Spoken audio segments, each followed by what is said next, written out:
Et salut à tous, c'est Zorobama. Aujourd'hui on se retrouve pour une nouvelle vidéo. Donc pour installer enfin le tant attendu Zigbee to MQTT, j'ai enfin réussi à débugger ce problème de 502 bad gateway, de tout nettoyer au niveau de mon serveur pour que ce soit opérationnel. Donc je vais expliquer un peu ce qui s'est passé. Donc d'abord je vais expliquer l'installation et entre temps je vous expliquerai voilà, les soucis que j'ai rencontrés qui pouvaient poser des blocages. Donc déjà, moi dans ce que j'avais vu, qui conseille vivement de faire un utilisateur spécifique pour MQTT, et en prérequis également donc d'avoir une clé Zigbee qui soit compatible avec Zigbee to MQTT. Donc là moi je vais être avec la Conbi d'Icons, et je vous mettrai en description le lien de toutes les petites clés que vous pouvez acheter qui pourront être utilisables pour suivre ce tuto. Donc ici, on va aller là sur ajouter une personne. Donc là, vous allez mettre le nom. Moi, j'ai mis Zigbee MQTT, voilà. Donc là, on va mettre test. Vous faites autoriser la personne à se connecter. Vous cochez ne peut se connecter qu'à partir du réseau local. Et bien sûr, vous laissez administrateur décoché. Là, on va mettre test. Là, on va mettre 1, 2, 3. Hop. Et on va mettre ça. Voilà. Donc là, il faudra faire créer. Moi, je ne vais pas le créer. Hein. Je supprime. Voilà, vous allez faire créer. Ensuite, il apparaîtra ici. Donc là, c'est celui que j'ai créé là.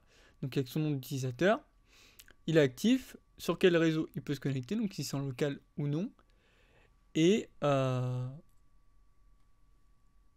du coup, là, vous aurez le visu dessus. Donc après, quand vous cliquez là-dessus, pour être sûr que vous avez tout bien mis, vous aurez le nom, les coches de mise, et soit pour supprimer, soit pour mettre à jour, si vous par exemple vous changez le nom, et pour changer le mot de passe au besoin.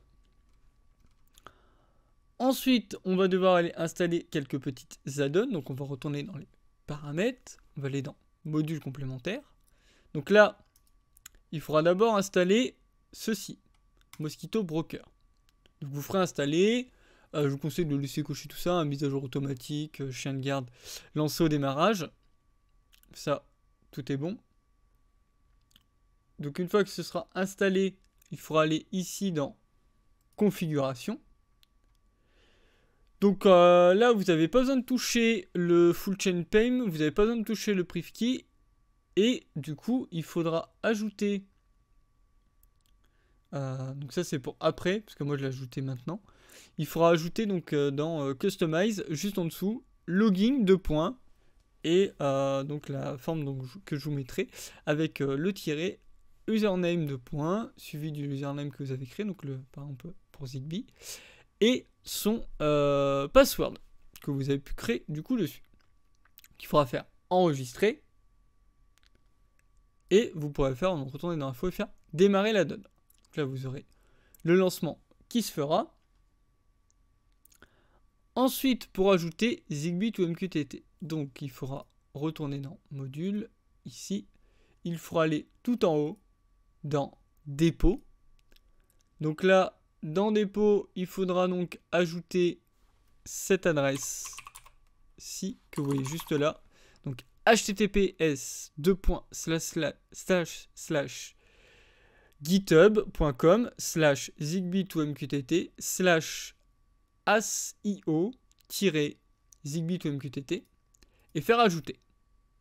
Là, il faudra donc rafraîchir votre page, ce qui permettra d'afficher ceci. Home Assistant add-on Zigbee to MQTT. Donc vous en avez 3. Le proxy, le Edge, ça, on va pas les utiliser. Puisque là, c'est la version développeur. Et là, c'est pour avoir un proxy pour le lancer en externe. Donc ce qui vous intéresse, c'est ça. Zigbee to MQTT. Donc utilisez vos devices Zigbee sans avoir à utiliser le pont bridge ou la gateway. Puisque donc, on va quand même expliquer à quoi servent ces petites choses qu'on installe. Donc, en fait, Mosquito, donc MQTT du coup, Mosquito Broker, c'est en fait un broker de messages open source qui permet aux utilisateurs de se connecter. On va pouvoir souscrire et publier des messages via MQTT, donc qui lui est le protocole de message léger pour l'IoT, donc l'internet des objets. Donc voilà, donc ce protocole de communication, il va être géré par ça, quand on va l'installer. Donc après, l'avantage, c'est qu'il est compatible avec pas mal de plateformes, et du coup, Windows, macOS, Linux, serveur local ou cloud, donc très, très facile à utiliser, utilise peu de bandes passantes, et prise en charge de pas mal de protocoles de sécurité, donc relativement intéressant hein, pour assurer la confidentialité des données et l'authentification des utilisateurs. Donc c'est plutôt pas mal, et il est très populaire pour les développeurs qui vont vouloir connecter des dispositifs sur un réseau de communication. Pour Zigbee to MQTT, donc là on est sur un projet open source qui, bah, voilà, comme on le disait, permet de connecter des dispositifs Zigbee, donc là sur un réseau MQTT. Donc là on va devoir utiliser un pont, donc ce que je disais tout à l'heure, les devices, enfin les clés qui sont compatibles. Et donc, bah, pour rappel, le Zigbee, donc c'est le protocole de communication sans fil qu'on utilise sur pas mal de dispositifs IoT, donc sur l'éclairage, le thermostat, pas mal de capteurs, en somme, et qui vont utiliser, donc, qui vont avoir une portée élevée, et qui vont utiliser peu d'énergie. Ça, c'est plutôt très intéressant. Et donc, le fait d'avoir Zigbee to MQTT, ça va relier donc ces deux protocoles, le MQTT et le Zigbee, donc sur notre appareil, et on va pouvoir faire des communications entre eux pour donc les intégrer plus facilement, et après pouvoir automatiser certaines tâches en fonction de ce qu'on veut mettre en place. Donc ça c'est plutôt cool, c'est pour ça que c'est beaucoup utilisé, qu'il y a beaucoup de personnes qui vont le mettre en avant, que c'est un peu on va dire le must-have, si je peux me permettre, en domotique. Donc c'est très très intéressant à utiliser. Donc ensuite, une fois qu'on a installé ça, on va aller dans documentation. Il ne faudra pas le lancer tout de suite. Hein. Donc là, vous allez dans configuration. Il faudra cocher la petite case pour avoir le Zigbee Earthman Debugs, qui permet en fait de débugger dès que la clé se lance. Donc le data pass, vous ne touchez pas. Le socket, pas besoin d'y toucher, les configurer. Le MQTT, donc là, il faudra mettre base underscore topic 2. Zigbee to MQTT. Là, il y aura les ports de configurer. Donc là, comme bon vous semble, hein, comme vous voulez le configurer. Moi, je vais laisser protocole de base. Et au niveau du serial, donc il faudra mettre port 2. Espace. Donc là, il faudra mettre l'emplacement de votre clé. Et bah là, l'adaptateur, donc j'ai mis des cons. Donc pour savoir l'emplacement de votre clé, ça va être très simple. Il faudra aller dans paramètres, ensuite vous allez dans système, vous allez dans matériel, donc là on voit sur quel matériel je suis, faites les 3 petits points au-dessus, faites tout le matériel. Là il va vous faire la liste de tout ce qu'il y a de branché dessus. Et là, ce qui nous intéresse, ça va être ça. Et en déroulant, vous allez avoir le chemin d'accès au périphérique, il faudra donc récupérer le petit chemin d'accès qu'il y a ici, pour ensuite retourner dans votre module, retourner là, aller dans dans configuration, pardon, et dans le port, mettre du coup le chemin d'accès directement. Donc une fois que ça c'est fait, vous allez pouvoir sauvegarder ici en enregistrant, et ensuite retourner dans Info, cocher tout ça, si vous avez besoin de l'afficher dans la barre de latérale, vous pouvez le remettre aussi, faire démarrer. Et donc là, moi où ça bloquait, c'est que j'utilise aussi un pont You. Et je pense que déjà, j'ai eu 2 problèmes. Dans les intégrations, j'ai la Deacons qui s'est installée, que j'ai lancé au tout début mon serveur domotique. Donc il faudra vérifier déjà que la Deacons n'est pas en intégration, n'est pas activée. Il faudra bien la désinstaller, si elle s'est installée au cas où. Deuxièmement, les précautions à prendre aussi là-dessus, il faudra regarder que vous n'avez pas Zigbee Home Automation qui s'est installé, ou que vous l'avez installé auparavant, parce que ça bloquera. Je sais pas trop, j'ai fait quelques recherches. J'ai pas trouvé de personne qui arrive à mettre Zigbee to MQTT et en plus celui-là. Je conseille pas vraiment, parce qu'en gros ils vont prendre chacun l'accès de la clé, et à chaque fois ils vont se bloquer, et donc on va se retrouver avec des erreurs 502 ou autres erreurs qui bloqueront ça. Donc du coup, il faudra vraiment faire gaffe à ce qui est ni d'icons, ni l'intégration Zigbee Home Automation. Et après, moi ce que j'ai fait aussi, c'est que du coup, je suis allé dans le File Editor. J'ai pris donc le config Zigbee to MQTT configuration.yaml. Et dans le YAML, en fait, j'ai changé le channel. Donc il y a 11, 15, 20 et 25. Moi, je l'ai mis sur un autre channel du coup. Parce que j'étais sur le channel 11 de base. Donc j'ai mis sur le 15. Comme ça, je suis sûr qu'il n'y aura pas de blocage par rapport à ça. Ensuite, donc là aussi, vous pouvez changer toute la configuration si vous avez besoin de le passer par la configuration qu'on a vue avant. Et après, dans les autres réglages que j'ai fait, donc ensuite je suis venu ici, je suis allé dans intégration. Dans l'intégration, j'avais mon Core Mosquito MQTT qui s'est mis. Donc je l'ai fait configurer. Donc le broker, je n'ai pas touché, j'ai laissé le port de base. Et j'ai mis mon nom d'utilisateur avec mon mot de passe. Voilà, donc moi j'ai juste mis ça. Option avancée, j'ai pas eu besoin d'y toucher. Donc après, une fois que ça c'est fait, vous avez juste à faire démarrer. Donc là, il va se mettre en route. Et là, vous pourrez faire ouvrir l'interface utilisateur web. Et là, magie, vous aurez du coup votre Zigbee to MQTT. Donc avec, là, il y aura donc les appareils. Donc là, moi, pour l'instant, il n'y a rien dedans. Parce que je n'ai pas mis d'autres appareils Zigbee pour le moment. Parce que là, pour l'instant, moi, au niveau de mes protocoles, j'ai du BLE qui est utilisé. En Zigbee, bah, j'ai mes ampoules et mes prises connectées. Mais comme elles sont sur le pont, il faudra que je les désappaire pour après les réappairer.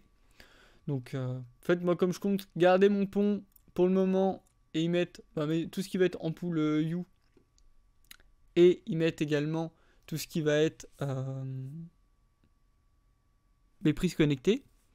Si par la suite, après, j'ai des équipements que je souhaiterais mettre, comme du Aguara ou autre, d'autres équipements, d'autres fabricants qui nécessitent un autre pont et que le pont U ne prend pas en charge, bah là, je pourrais du coup passer là-dessus sans réel problème. Donc là, vous avez plusieurs choses, vous avez les appareils, vous avez le tableau de bord, le schéma, donc ça, c'est quand vous aurez tout. En fait, du coup, vous aurez un schéma qui se créera, vous aurez donc votre petit coordinateur, donc votre petite clé, et après, tout ce qui est connecté autour.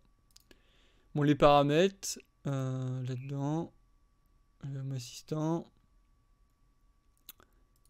les groupes que vous pouvez faire, les mises à jour, le touchlink, les journaux et les extensions.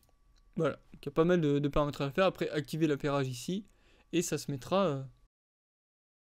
Et donc après, ça vous fera pas mal de possibilités, hein, puisque là, donc également dans les...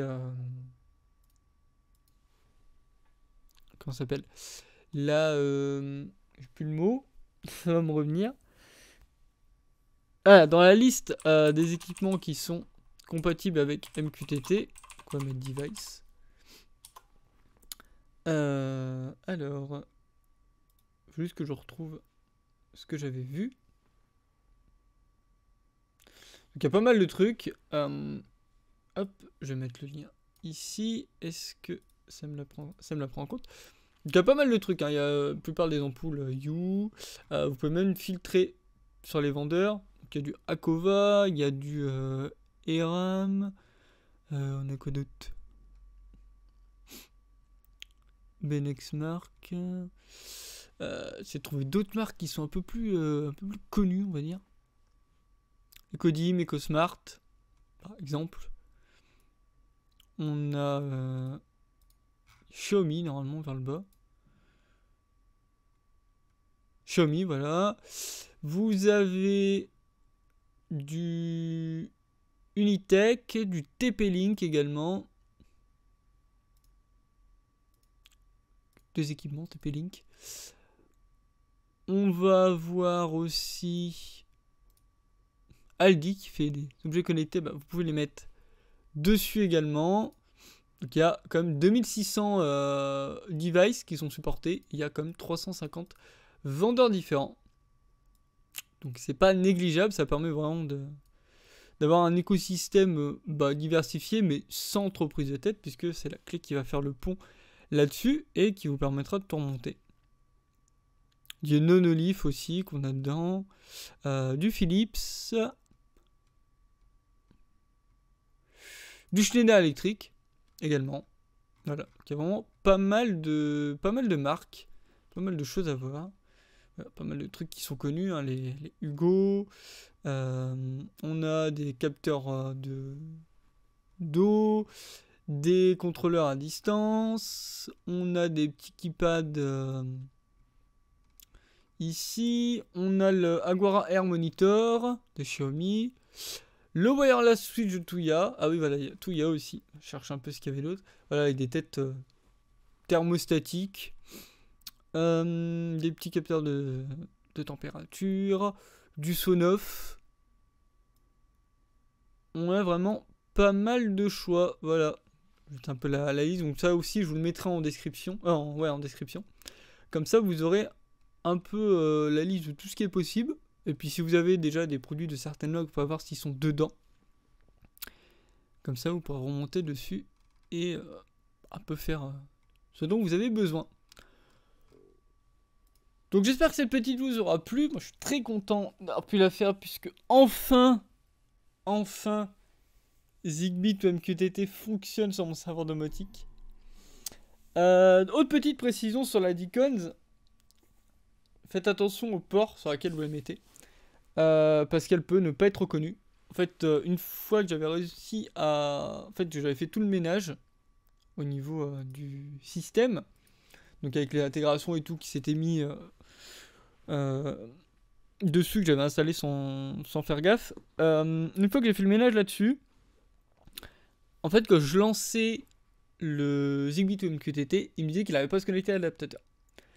Donc soit vous passez par une rallonge pour éviter les interférences, soit sinon peut-être faire gaffe au port aussi, parce que moi en fait sans le vouloir je l'avais mis sur le port USB 3, elle remontait mais je passe à bloquer, et après je l'ai mis sur le port USB 2, et sur le port USB 2 c'est passé directement. Donc voilà, juste faire gaffe à ça, et après une fois que votre clé est reconnue et que c'est lancé, vous devriez pas trop avoir de problème. Après s'il y a d'autres problèmes qui sont un peu plus poussés, là c'est vraiment les problèmes courants et généraux déjà que moi j'ai rencontré, et je peux aussi voir sur certains forums, c'est pour ça que j'en fais part. Donc généralement le 502 bad gateway, c'est un peu l'erreur qu'on connaît tous, surtout au début de l'installation. Mais sinon, il ne devrait pas trop y avoir de soucis. Donc j'espère que ça vous aura plu, j'espère que c'était assez clair et limpide. Pour les modifications à effectuer, je vous mettrai aussi pas mal d'informations dans la description. Donc vous n'aurez plus qu'à récupérer tout ça. Et ça devrait pouvoir vous aider à être sûr que votre config est bonne. Donc merci à tous d'avoir suivi cette vidéo. C'était Zourbama et on se retrouve dans une prochaine vidéo. Merci à tous.